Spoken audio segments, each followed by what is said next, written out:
Hey folks, it's Tom, your frugal prepper. So I had this little oil leak on my Pontiac Grand Am.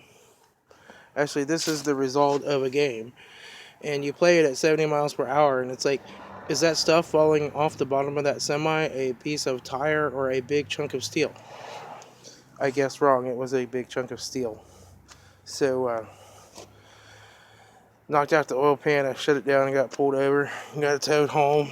Um, It's at least you don't have to pull the engine to do the oil pan on these, but you got to pull out this whole inner fender well to get into the corners of the oil pan, and then you got to take the thermostat housing loose, and it's down there underneath the exhaust manifold. So you got to pull the cover off the exhaust manifold, and then reach down there with a wrench, and there's actually like a tube that then comes down under the engine up to the bottom radiator hose, which it wraps around the oil pan. It's a big steel, like, flat tube.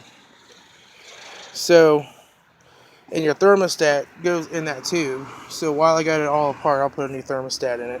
But yeah, the radiator started leaking a little bit on the truck. I've been driving it for a few weeks while the Pontiac was down.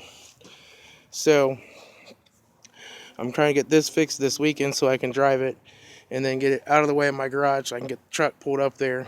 There's a bunch of stuff in the garage I got to donate to charity.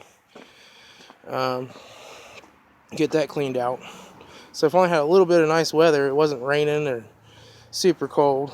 So it's apart today, and then tomorrow I'll work on getting it back together. I got the new oil pan over here, just from the junkyard, and I'm spraying it down with some engine degreaser and trying to clean all the gunk out of it, get it cleaned up. I have to say, that came off of a junk car. That pan is full of crap and gunk. The engine on this one's pretty clean.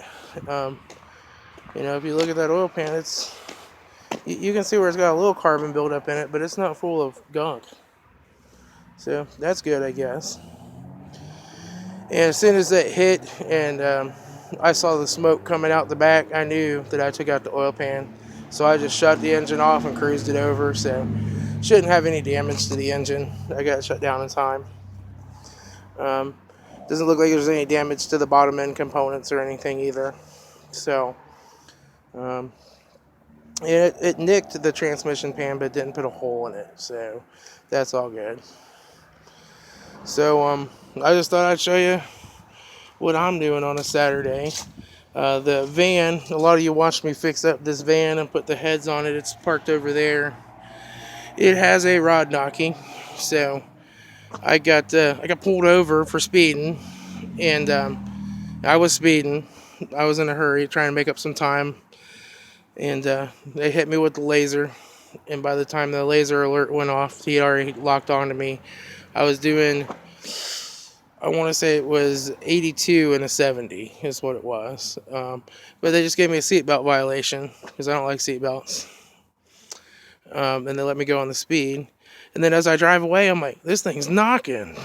And sure enough, I pulled off the next exit and just got a rod knocking.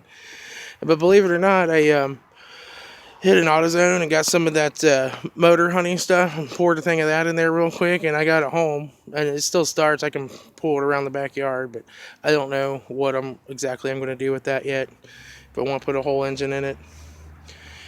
Or I'm going to let a friend come over who has one and just take parts off of it that he needs and send it to the junkyard. I'm not sure yet. But yeah. So, and the Hyundai right there, it needs a timing belt. It's not gone yet, but it's way past due for it. So I've got it parked so I can get a timing belt on that. Truck's going to need a radiator. Gotta get the oil pan back on this. So we're down to just our PT Cruiser, which my wife has out right now. Running errands, but yeah. So, this new job that I have with a long commute is hard on cars, let me tell you. So that's it, folks. I'll talk to you later. This is Tom, your frugal prepper.